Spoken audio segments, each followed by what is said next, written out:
귀하게 말씀해 주시는 귀한 시간들이 되기 원합니다. 오늘 여러분들과 함께 나누고자 하는 말씀은 마가복음 1장 14절부터 20절까지의 말씀입니다. 마가복음 1장 14절부터 20절까지의 말씀입니다. 제가 말씀을 봉독해 드리겠습니다. 마가복음 1장 14절입니다. 요한이 잡힌 뒤에 예수께서 갈릴리에 오셔서 하나님의 복음을 선포하셨다. 때가 찼다. 하나님 나라가 가까이 왔다. 회개하여라. 복음을 믿어라. 예수께서 갈릴리 바닷가를 지나가시다가 시몬과 그의 동생 안드레가 바다에서 그물을 던지고 있는 것을 보셨다. 그들은 어부였다. 예수께서 그들에게 말씀하셨다. 나를 따라오너라. 내가 너희를 사람을 낚는 어부가 되게 하겠다. 그들은 곧 그물을 버리고 예수를 따라갔다. 아멘. 오늘 여러분들하고 같이 나누려고 하는 말씀의 제목은요, 제자의 세 가지 특징이라는 제목입니다. 제자의 세 가지 특징. 저희가 지난주에도 나를 따르라, Follow me라는 주제로 저희들이 예수님께서 베드로를 부르신 그 장면을 저희들이 같이 나누었습니다. 근데 오늘 계속해서 여러분들에게 우리 예수님의 제자에 대해서, 우리 제자도에 대해서 우리 계속해서 좀 말씀을 나누려고 합니다. 제자의 세 가지 특징. 여러분, 누군가 우리에게 여러분을 향해서 여러분은 제자입니까? 라는 질문을 한다면 여러분 어떻게 대답하시겠습니까? 당신은 제자입니까? 라고 여러분들에게 질문을 한다면 여러분들은 어떻게 그것에 대해서 답변을 하시겠습니까? 여러분, 이 질문은 우리에게 당신은 제자입니까? 라는 질문은 사실 당신과 하나님과의 관계, 당신과 예수님과의 관계는 어떤 관계입니까? 라고 질문하는 그런 질문과도 동일한 질문일 것입니다. 여러분, 예수님 당시에 예수님을 따랐던 수많은 사람들이 있었지 않습니까? 너무나 많은 사람들이 예수님을 따랐는데요. 그런데 그 가운데 우리는 그 성경을 보면서 크게 두 부류로 나눌 수 있는 것 같아요. 첫 번째 부류의 사람은 누구냐면 바로 무리들이라고 얘기할 수 있을 겁니다. 예수님이 가시는 곳마다, 예수님이 기적의 현장마다 여러분 허다한 무리들이 예수님을 따랐다, 이런 말씀이 있죠. 군중들입니다. 또 그렇지만 또 한 부류가 있었는데 그것은 무엇이겠습니까? 또 한 부류의 사람은 바로 누구입니까? 바로 예수님의 제자들이었죠. 여러분, 제자라고 얘기할 수 있습니다. 그래서 우리 성경에 예수님을 따랐던 예수님 주변에 크게 두 부류로 나눈다면 여러분, 무리들과 그리고 제자라고 말할 수 있을 것입니다. 여러분, 무리들은 예수님의 수많은 기적들을 따라다니면서 그것을 보면서 환호했죠. 그죠? 그리고 그들은 정말 예수님의 그 기적과 예수님이 행하시는 놀라운 은혜를 따라서 예수님을 찾아다녔고, 또 그 기적을 보면서 정말 환호와 함성을 질렀던 사람들이 바로 무리들이었습니다. 그렇지만 여러분, 성경을 자세히 보면 정말 이 무리들은 사실 예수님을 하나님의 아들로 믿고 있지 않았던 것을 우리는 발견하게 됩니다. 여러분, 그래서 우리가 정말 이렇게 성경에 수많은 무리들이 예수님을 따랐지만 예수님께서는 그들이 진정으로 예수님을 믿고 있지 않았다는 것을 예수님께서 너무나 분명하게 알고 계셨던 것을 우리는 성경을 통해서 알 수 있죠. 여러분, 오늘날 우리가 믿음의 생활을, 신앙생활을 교회 안에서 하지만 여러분, 교회 안에 가장 큰 문제 가운데 하나가 있다면 그것은 무엇이냐면 여러분, 그것은 우리 가운데 무리들은 많지만 그러나 제자는 적다라는 사실입니다. 여러분, 우리가 예수님을 현장에서 예수님의 당시에 그렇게 따랐던 무리들은 참 많지만 그러나 정말 진정으로 예수님을 믿고 따르는 제자들이 부족하다는 사실입니다. 여러분, 이 책은 아마 읽어보셨을 거예요. Not a Fan이라는 책인데요. 팬인가 제자인가라는 책인데요. 여러분, 카일 아이들만이라는 사람이 쓴 책인데요. 여러분, 아직 안 읽어보셨다면 꼭 읽어보시기를 제가 권해드립니다. 여러분, 이 책에 보면요, 이 오늘날 교회의 문제를 굉장히 날카롭게 지적하고 있습니다. 그것은 무엇이냐면 여러분, 이분은 이 책을 통해서 팬과 제자를 이렇게 분류하기 시작했어요.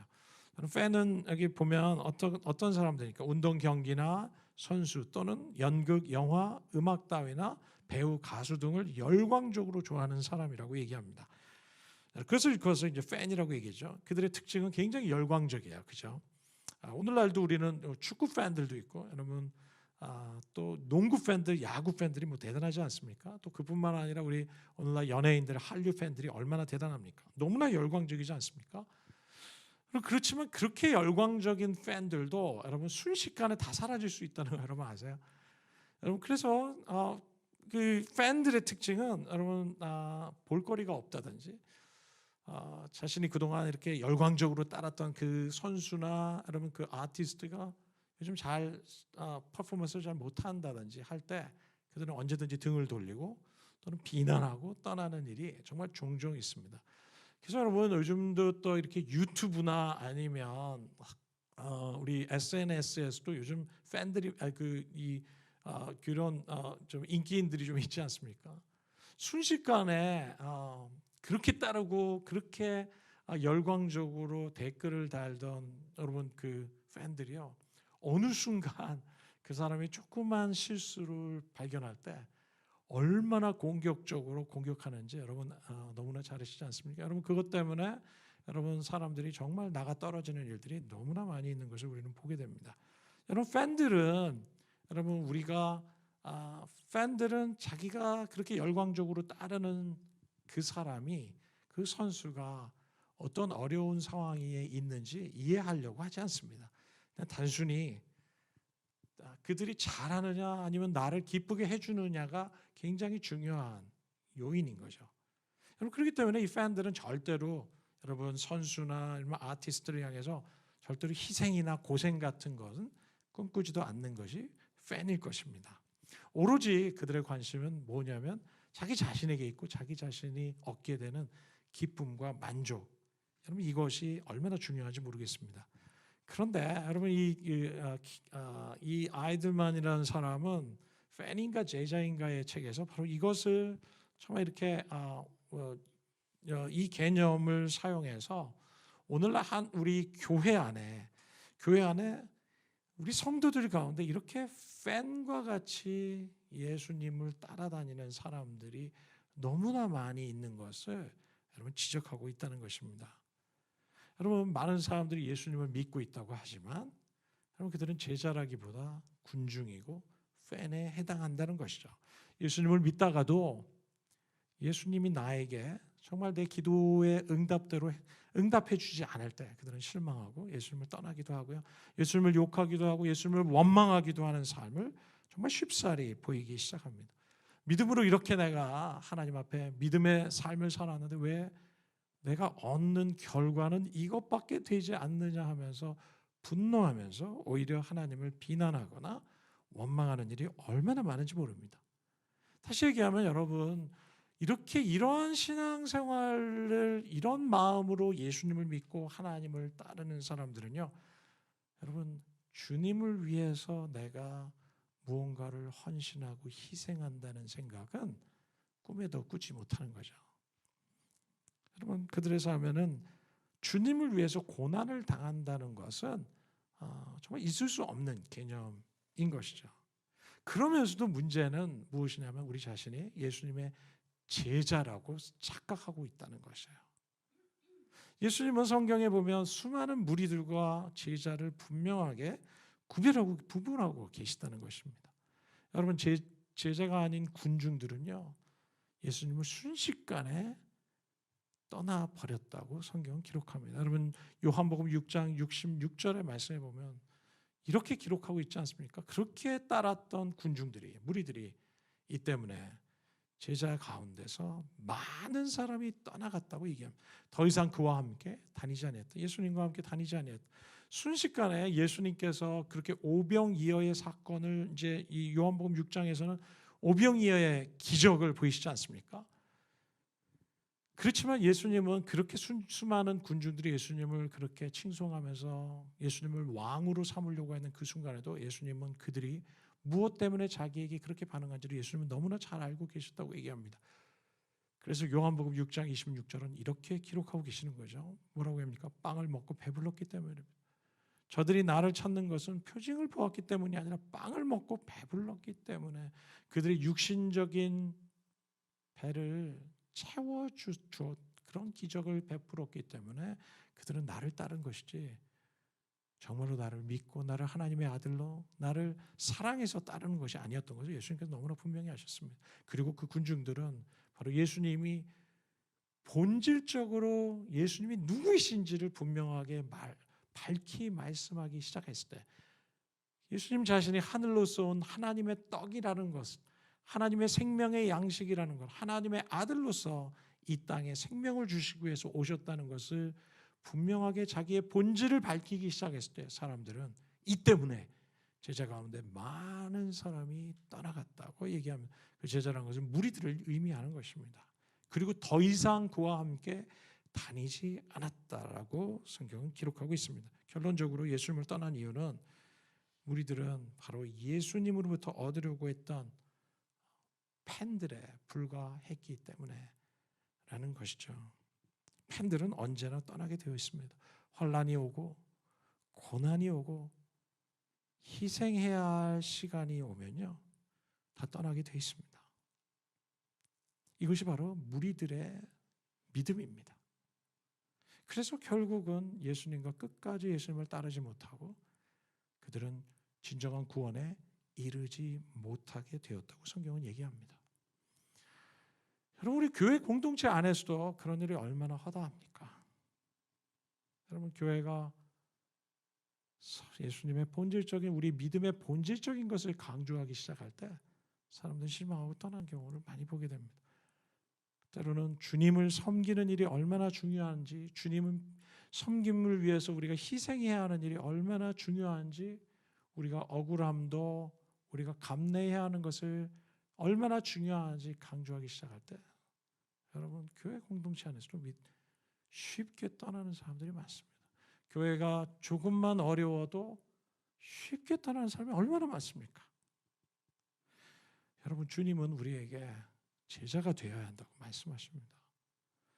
주님 우리가 무리가 되지 않고 제자가 되어야 한다고 주님은 강조하고 계세요. 제자는 환난의 때에도 떠나지 않고 참고 견디고 인내하면서 내 삶에 정말 괴로움이 있어도 어려움이 있어도 인내하면서 끝까지 섬기고 그리고 주님이 내게 나를 부르신 그 부르심의 자리를 떠나지 않고 주님을 끝까지 따라가는 자들이 바로 제자라고 성경 우리에게 분명히 말씀하십니다.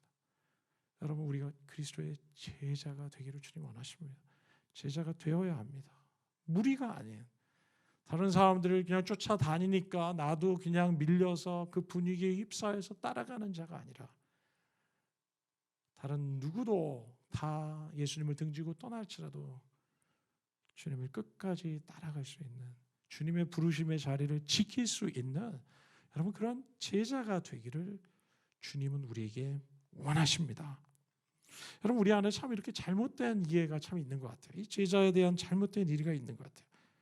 여러분 특별히 우리는 이런 생각을 제자라고 할 때 어떤 생각을 가지고 있냐면 우리가 이 예수를 믿고 있는 우리 성도들 신도들 가운데 교인들 가운데 이 무리와 제자 이 받은 하나님의 자녀들 가운데는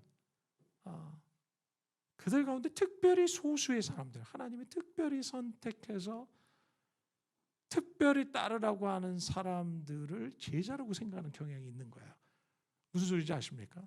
우리 뭐 어차피 다 하나님을 믿고 따르는데 그러나 그 중에 소수의 사람만이 특별한 부르심을 받아 예수님의 제자가 된다고 생각을 하는 겁니다.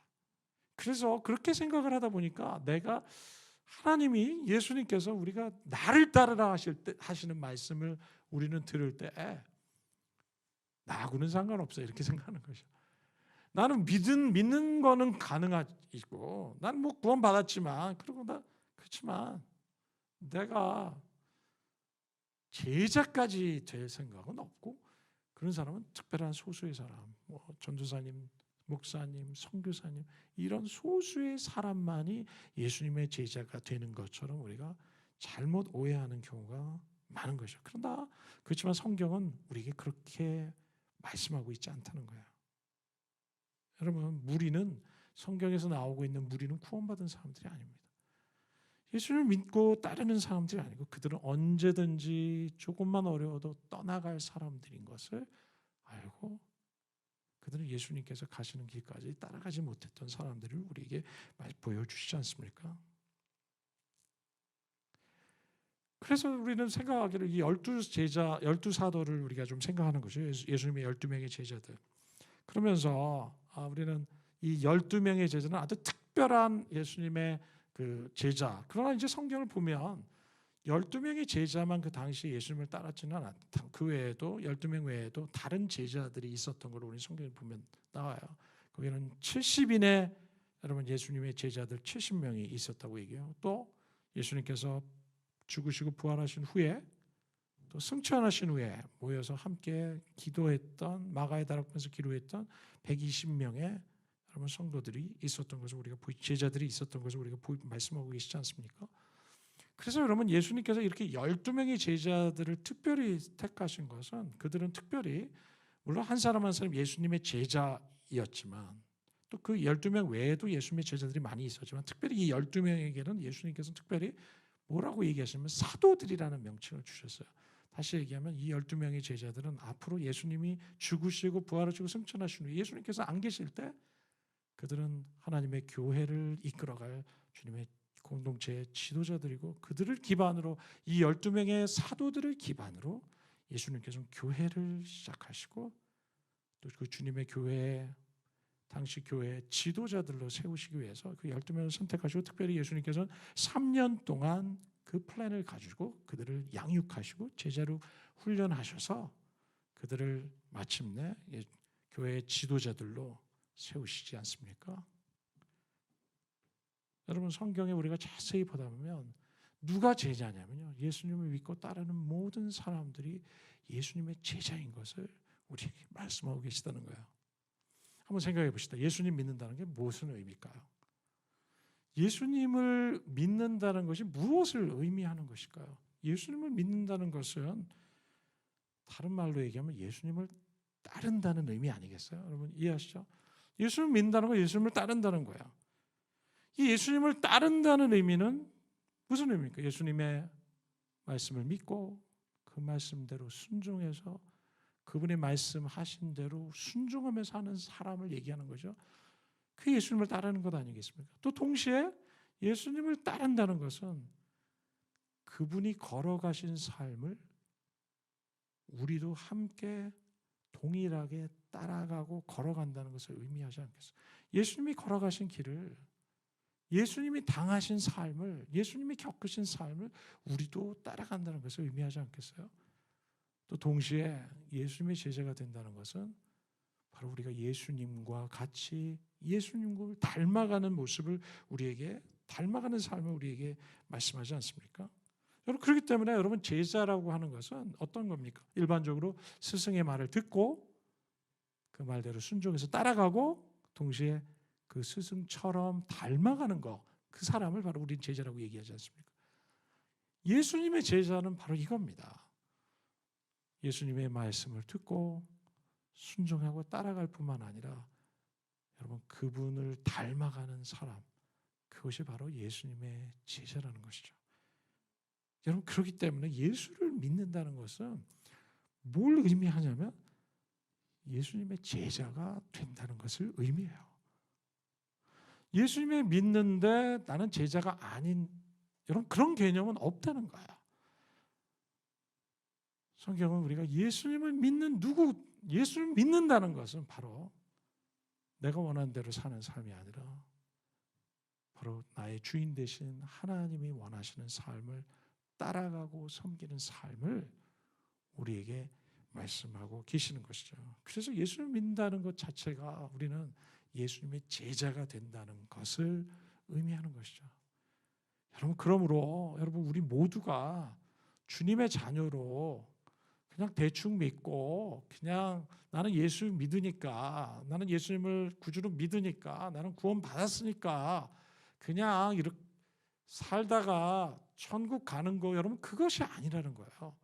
성경은 그것을 얘기하고 있지 않고 우리가 예수 그리스도를 믿어서 주님의 제자가 되고 주님의 말씀대로 순종하며 살고 이 땅에서 주님이 걸어가신 길을 걸어가고 그 주님을 닮아가는 삶을 살아가는 그런 부르심을 받은 자들이 그리스도인이요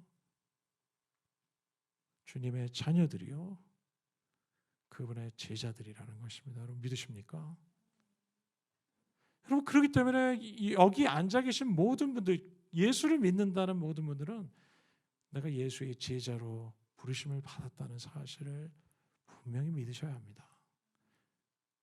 이 말은 여러분들이 신학교 가라는 의미가 아니고 여러분이 선교지로 가라는 의미가 아니고 물론 신학교를 가실 수도 있고 언젠가 선교지로 가실 수 있지만 지금 여기 사는 지금 내게 불러주신 나의 삶의 현장에서도 지금부터 내 삶의 주인이신 예수님을 제자가 되어서 주님이 원하시는 삶을 살아가는 여러분 그런 예수님의 제자가 되기를 주님께서 원하신다는 것입니다. 여러분 그러므로 여러분 제자는 누구입니까? 여러분 우리 가운데는 여러분 사업가이지만 예수님의 제자들이 있어야 됩니다. 나는 선생님이지만 예수님의 제자로 살아가는 사람이 있어야죠. 그렇지 않습니까? 나는 직장인이지만 예수 그리스도의 제자라는 아이덴티티로 우리가 살아가기를 원하시는 거죠. 나는 아티스트지만 예수님의 제자가 되어야 되고 나는 목사이지만 예수님의 제자가 되어야 되고 선교사지만 예수님의 제자가 되어야 되는 거죠. 여러분 목사라고 선교사라고 다 예수 그리스도의 제자라고 생각하십니까? 아니에요. 우리는 그리스도의 제자로 살아가야 합니다. 우리 모두가 어떻게 하면 그리스도의 제자로 살을지 여러분 우리는 고민하고 기도하며 주님의 제자의 삶을 어떻게 따라가야지 우리는 말씀을 통해서 계속해서 주님의 가이던스를 받아야 되는 것이죠. 그렇다면 우리가 어떻게 예수 그리스도의 제자로 따라갈 수 있겠습니까? 여러분들은 그리스도의 제자입니까? 나는 그동안 예수 그리스도의 제자로 살아왔는가? 한번 질문하셔야 되지 않겠어요? 이 사실에 대해서 내가 믿고 받아들여야 되지 않겠어요? 내가 그리스도의 제자로 살기 위해서 어떻게 살아야 할지 우리가 질문해야 되지 않겠습니까? 오늘 우리가 읽은 본문의 말씀은 우리에게 아주 중요한 예수님의 제자의 세 가지 특징을 우리에게 말씀하고 계세요. 세 가지 예수 그리스도의 제자의 세 가지 특징 무엇일까요? 첫 번째, 그래서 제가 나누려고 하는데요. 첫 번째는 제자가 된다는 것의 첫 번째 특징은 뭡니까? 참된 회개라는 겁니다. 참된 회개라는 거예요. 제자가 된다는 것은 여러분 참된 회개로부터 시작한다는 겁니다. 여러분 1장 14절 말씀 15절 말씀 우리 같이 한 목소리 읽을까요? 같이 읽겠습니다. 시작. 요한이 잡힌 뒤에 예수께서 갈릴리에 오셔서 하나님의 복음을 선포하셨다. 때가 찼다. 하나님 나라가 가까웠다. 회개해라. 복음을 믿어라. 여러분 이것이 바로 예수님이 첫 번째 프리칭의 내용입니다. 설교 내용이죠. 그 뭐냐면 때가 찼다. 하나님 나라가 가까웠다. 그러므로 회개해라. 복음을 믿어라. 이것이 바로 예수님의 첫 번째 예수님의 공생의 사역의 첫 번째 메시지였습니다. 여러분 예수님께서 이 하나님 나라의 복음을 선포하셨다고 얘기합니다. 그 하나님 나라의 복음은 무엇이냐면 바로 하나님 나라가 가까웠다는 거예요. 여러분 이 하나님 나라가 가까웠다는 것은 나라라고 하는 것은 왕이 오셨다는 의미를 의미하는 거죠. 바로 하나님 나라의 왕이신 예수님께서 오셨고 그 왕이 임하셨으니 왕의 통치가 임했다는 거죠. 그것이 바로 하나님 나라는 거죠. 그것이 가까웠으니까 너희가 해야 될 반응은 무엇이냐? 회개하고 복음을 믿어야 한다는 거예요. 무엇이라고요? 회개하고 복음을 믿어야 된다는 거예요. 여러분 우리가 제자가 된다는 것의 첫 번째 우리의 반응은 무엇이냐면 바로 회개라는 것입니다. 여러분 회개가 무엇이죠? 여러분 우리 때로는 회개할 때 좀 눈물을 흘리면서 우리 그 감정적으로 굉장히 이렇게 안타까우면서 우리가 또 이렇게 회개하는 시간들을 갖죠. 그렇지만 그거로만 끝나는 것이 회개가 아니라는 거예요. 제가 어느 날 이렇게 찬양을 인도하는데 어느 집회에서 제가 인도를 하다가 어떤 자매님이 너무나 찬양하는 동안 막 펑펑 울면서 기도하는 거예요. 제가 말씀을 전하는데 뭐 말씀에 반응하면서 막 우시는 거예요. 그래서 저는 야, 하나님 저분에게 진짜 하나님의 복음이 정말 성령의 역사에서 저분의 삶에 참된 회개가 이루어지나 보다. 이러고 이제 끝났는데 이제 교제하는 시간에 우연하게 그분하고 이제 인사를 하게 된 겁니다. 그래서 아까 참 많이 우시던데 왜 그렇게 우셨습니까? 하니까 그분이 하시는 얘기가 그냥 울음이 나왔어요. 그냥 오늘 그냥 울고 싶었어요. 그러셨어요. 우리가 참된 회개는 그런 감정적인 것만을 의미하지 않아요. 여러분 우리가 참된 회개를 할 때 감정적으로 울 수 있어요, 그죠? 그리고 울어야 될 때가 있어요. 그러나 운다는 것이 감정적인 반응만이 우리 참된 회개를 의미하지 않죠. 그런데 여러분 회개라는 의미를 우리가 성경에서 여러분 연구하다 보면 메타노이아라는 단어를 헬라어 원어를 사용하고 있는데 여러분 이 회개 메타노이아의 단어의 의미가 뭔지 아십니까? 이것은 이렇게 군대에서 사용하는 용어입니다. 여러분 군대 용어 가면 군대에서 그렇지 않습니까? 앞으로 가가 있지만 뒤로 돌아가 이런 명령도 있잖아요.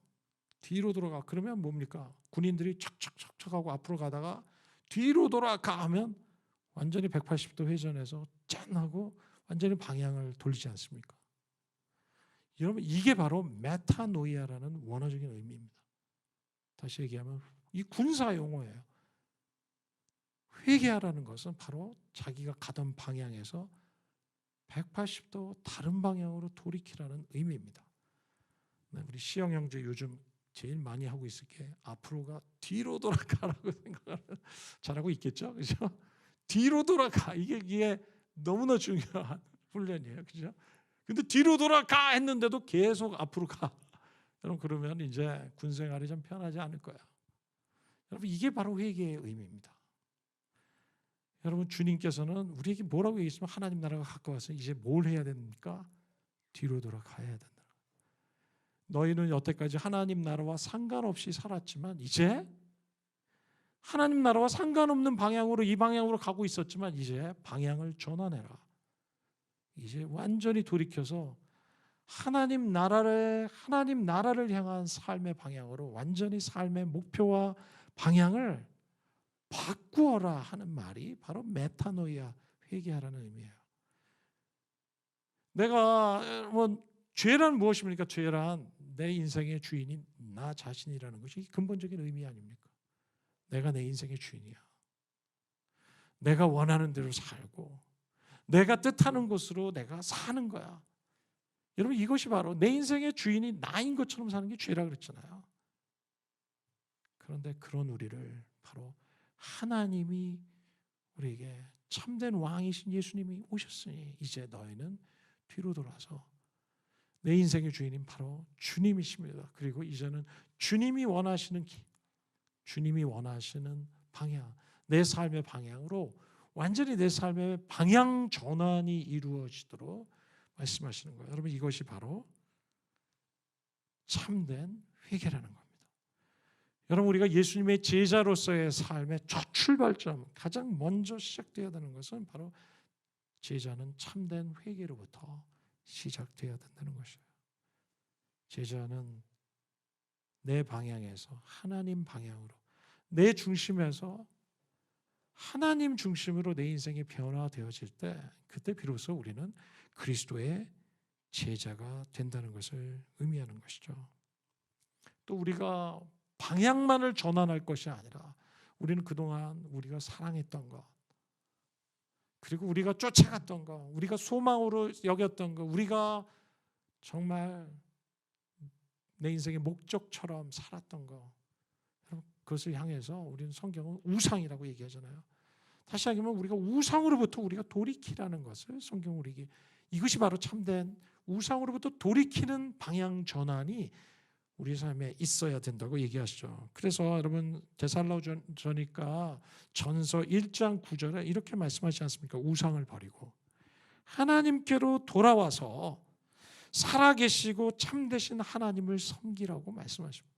우상으로부터 너희가 돌이켜서 우상을 버리고 이제 하나님께로부터 방향 전환을 돌아서라. 방향을 전환해서 이제 살아계시고 참되신 하나님을 섬기는 그런 방향 전환이 바로 참된 회개의 의미라는 것이죠.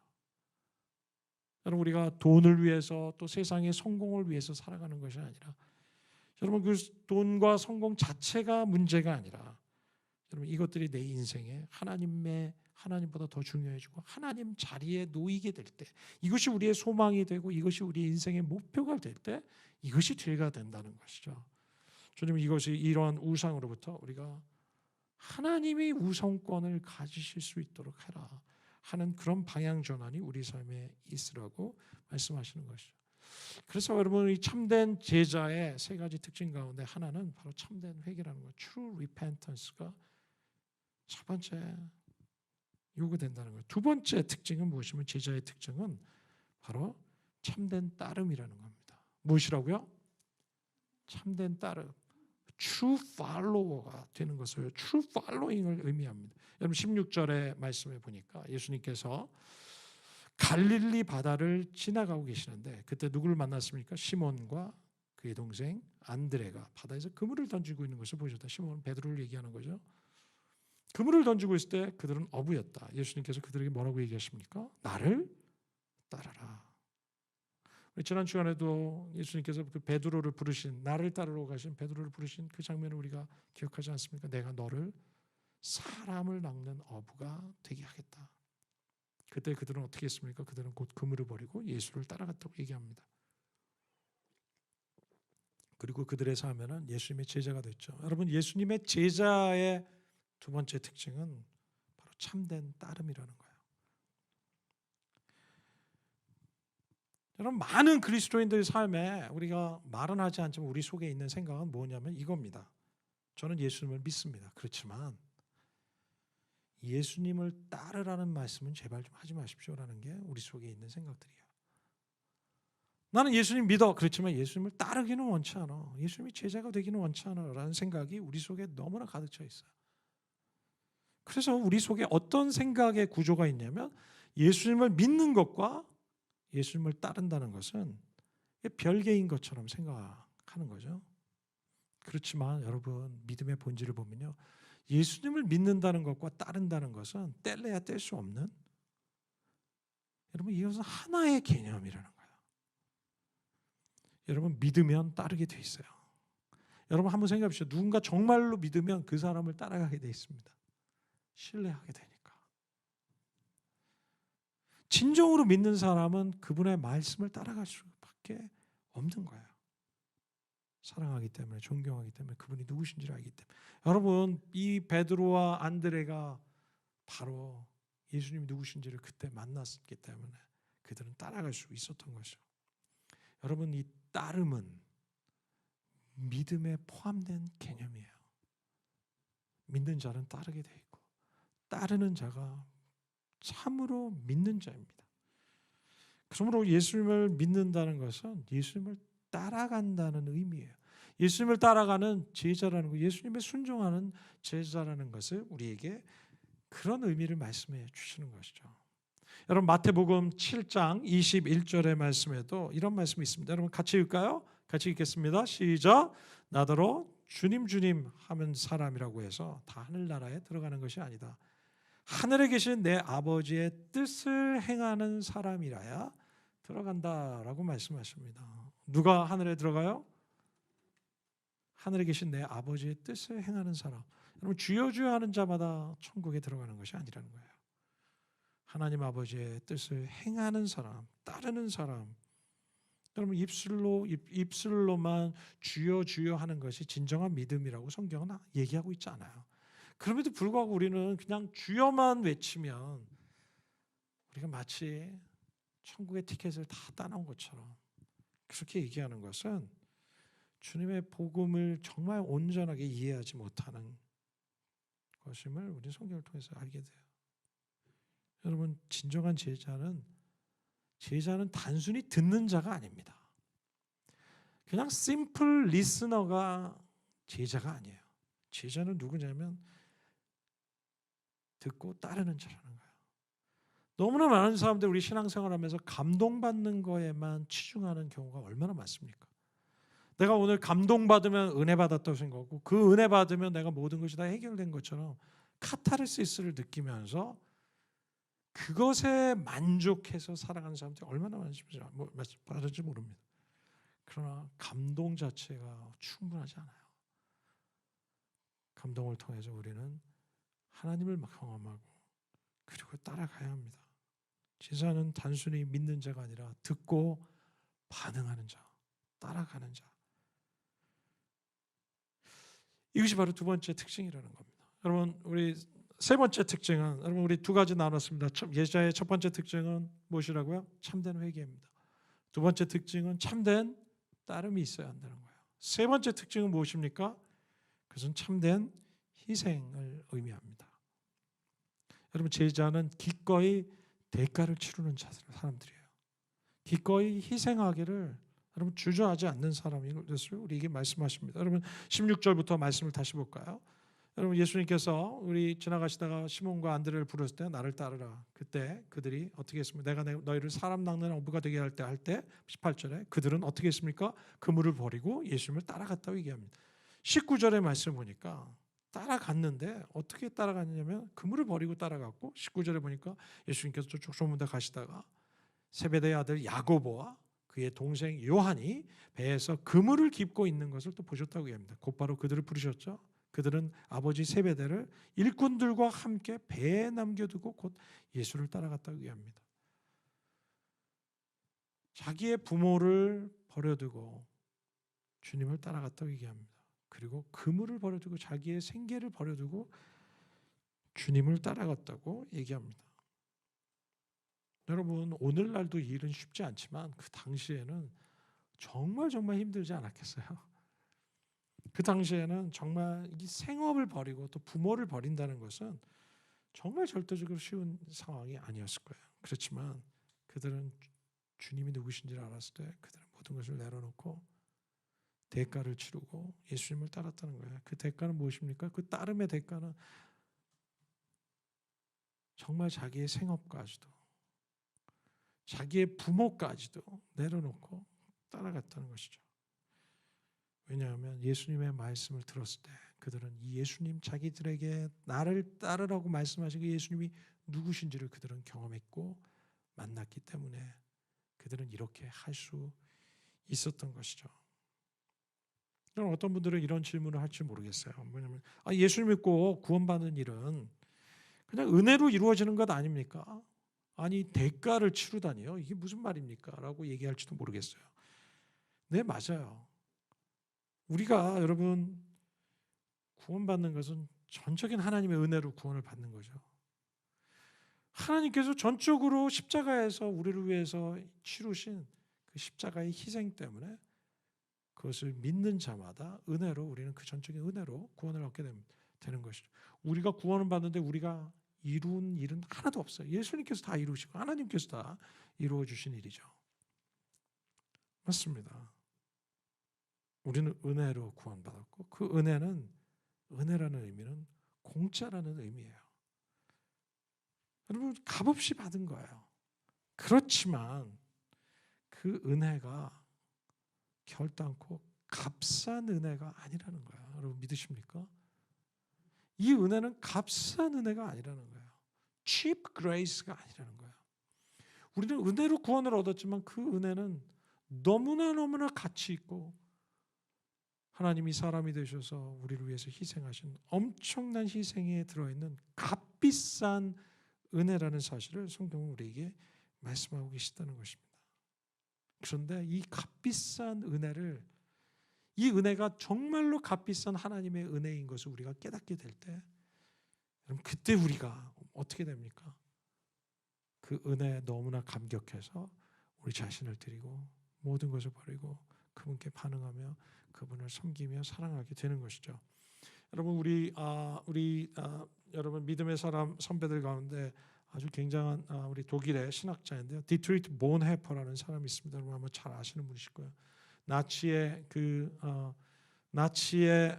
그런 압박 가운데서도 그는 예수님을 따르기를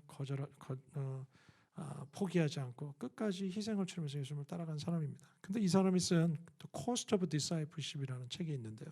이 책에 보면 이런 말이 있어요.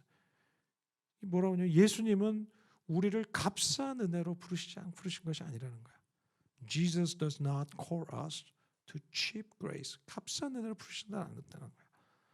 그래서 뭐라고 얘기하냐면 은혜는 예수님이 우리에게 주신 은혜는 값없이 주어진 것이지만 값싼 것이 아니라는 거예요. 그 은혜는 우리로 하여금 모든 것을 지불하도록 만드는 그런 값비싼 은혜를 우리가 경험하게 됐다는 것이죠. 이것이 바로 성경에서 우리에게 말씀하고 계신다는 것입니다.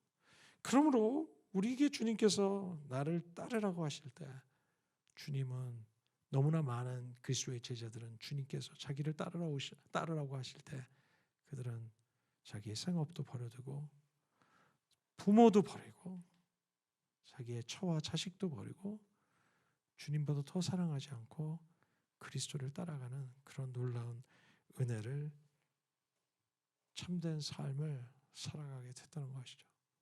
그러니까 다음에 우리 계속적으로 이 부분에 대해서 이 discipleship이라는 우리 제자도에 대해서 계속 복음서에 나온 이 제자도의 말씀들을 저희들이 당분간 계속 나누려고 하는데요. 이것을 통해서 우리를 정말 참된 그리스도의 제자로 하나님이 우리를 부르고 계시고 정말 이 어려운 시대에 우리가 어떻게 살아야 할지를 주님께서 정말 도전하시고 아무리 우리가 살기 어려운 시대라 할지라도 주님은 우리에게 말씀하십니다. 이 어려운 시대에 나를 따르라 말씀하십니다. 나의 제자로 살라 말씀하시고 바로 이것은 우리 그리스도인들의 본질적인 부르심이고 우리가 포기할 수 없는 분명한 부르심의 길입니다. 이러한 삶이 우리 가운데 계속해서 회복되는 역사가 있기를 원합니다. 오늘 말씀을 맺겠습니다. 그리스도의 참된 제자의 세 가지 특징이 있는데요. 그것은 첫째는 참된 회개요.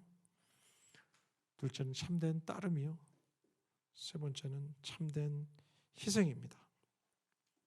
여러분 그리스도의 제자입니까? 여러분 이 시간에 하나님이 여러분들에게 질문하십니다. 예수님이 여러분을 향해서 질문하십니다.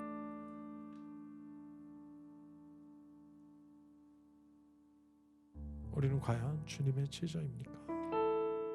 우리는 주님을 따르고 있습니까? 참된 회개가 있습니까? 계속적인 참된 회개가 우리의 삶에 일어나고 있습니까?